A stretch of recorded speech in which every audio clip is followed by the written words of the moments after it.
आज मी तुमच्यासोबत पत्तागोबीची एकदम साधी सोपी पुरी, जी अजिबात तेलकट होत नाही तसेच एकदम कुरकुरीत अशी होते, जी इतकी छान होते ना की तुम्हीसुद्धा म्हणसाल की याआधी आम्ही का बरं नाही केली. तर अजूनही वेळ गेलेली नाही आहे. मार्केटमध्ये भरपूर प्रमाणामध्ये एकदम मस्त अशी पत्तागोबी येत आहे, त्याचबरोबर कोथिंबीरसुद्धा येत आहे. तर एकदम झटपट बनणारी ही पुरी आहे. तर चला मग माझ्यासोबत या रेसिपीला सुरुवात करूयात. पत्तागोबीच्या पुरी बनवण्यासाठी आपण इथे ही पत्तागोबी छान अशी किसून घेतलेली आहे. त्यानंतर किसलेल्या पत्तागोबीमध्ये आपल्याला भरपूर अशी कोथिंबीर घालायची आहे. त्यानंतर ह्या पुरीसाठी एकदम झटपट असं वाटण यामध्ये घालायचं आहे, ते म्हणजे भरपूर असं लसूण आणि 2 ते 3 हिरव्या मिरचींचं. तुम्हाला तर हवं असेल तर तुम्ही यामध्ये मिरचीचं प्रमाण वाढवू शकता.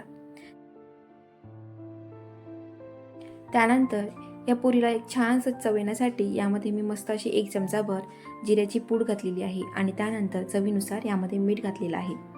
त्यानंतर आपण यामध्ये घालणार आहोत चवीनुसार हळद पावडर आणि जे वाटण इथे तयार करून घेतलेलं आहे ना, ते वाटण आता यामध्ये घालायचं आहे. हे इतकं सोपं असं प्रमाण आहे ना की ज्याने ही पुरी एकदम चविष्ट अशी होते. आता हे सर्व मिश्रण छान एकत्रित करून घ्यायचं आहे. छान एकत्रित करून घेतल्यामुळे ह्या पत्तागोबीला छान असं पाणी सुटतं. त्याचबरोबर यामध्ये आपण जे मसाले वापरले आहेत ना, ते हे मसाले व्यवस्थित अशा पत्तागोबीच्या भाजीला छान असे लागले जातात.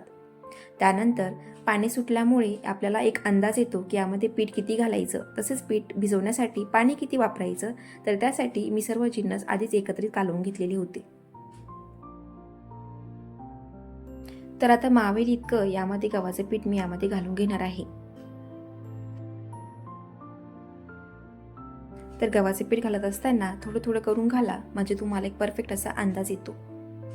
आणि यामध्ये मी अगदी थोडंसंच असं पाणी घालून याचा छान असा एक उंडा तयार करून घेतलेला आहे. कमीत कमी पाणी वापरल्यामुळे या पुरीच्या पिठाला एकदम छान अशी चव येते. तर त्यामुळे होत असेल तर शक्यतो कमीच पाणी वापरा किंवा वापरूच नका. तर ह्या पत्तागोबीच्या पुरीसाठी जे पीठ आहे ना, ते एकदम कडक असंच भिजवा, कारण ह्या गोबीला नंतर पाणी सुटते आणि अजून हे पीठ पातळ होण्याची शक्यता असते. तर आता ही पुरी लाटत असताना मी तुम्हाला एक पॉलिथिन शीटवरती थोडासा एक उंडा घेऊन त्याला तेल लावून मी लाटून घेतलेली आहे. तुम्ही डायरेक्ट जर पोळपाटावरती लाटू शकत असाल तर त्यावरती लाटली तरी चालते, पण ही थोडीशी चिटकू शकते, त्यामुळे मी इथं पॉलिथिनचा शीटचा वापर केलेला आहे.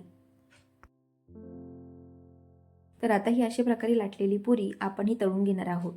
तर पुरी तळत असताना सुरुवातीला तेल कडकडीत असं तापलेलं हवं व त्यानंतर मध्यमच आचेवरती आपल्याला ही पुरी तळून घ्यायची आहे. जास्त गॅस कमी अजिबात करू नका, नाहीतर ती पुरी तेल धरते. आणि जास्त फुलंही करू नका, नाहीतर ती पुरी करपल्या जाईल.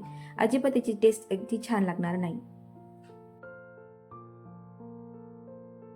तर शक्यतो मध्यम गॅसवरती छान कुरकुरीत अशी ही पुरी आपण इथे तळून घेतली आहे आणि त्याचबरोबर मी अजून एक पुरी तुम्हाला अशाच प्रकारे तळून दाखवत आहे.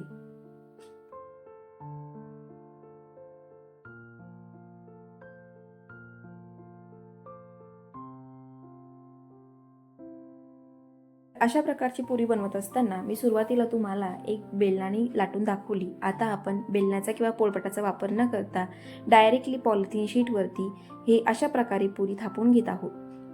एकदम पातळ अशी ही पुरी थापून घ्यायची आहे व त्याच्या मधोमध असं एक छिद्र करायचं आहे.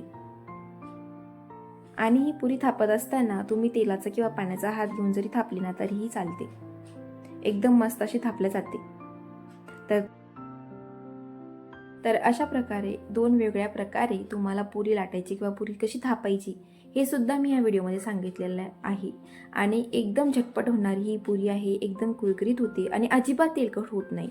तर त्यामुळे तुम्ही सुद्धा ही पुरी नक्की ट्राय करून बघू शकता. तर अगदी सहजपणे आणि झटपट बनणारी ही पत्तागोबीची पुरी एकदा ट्राय करून बघा आणि कमेंट करून मला नक्की कळवा.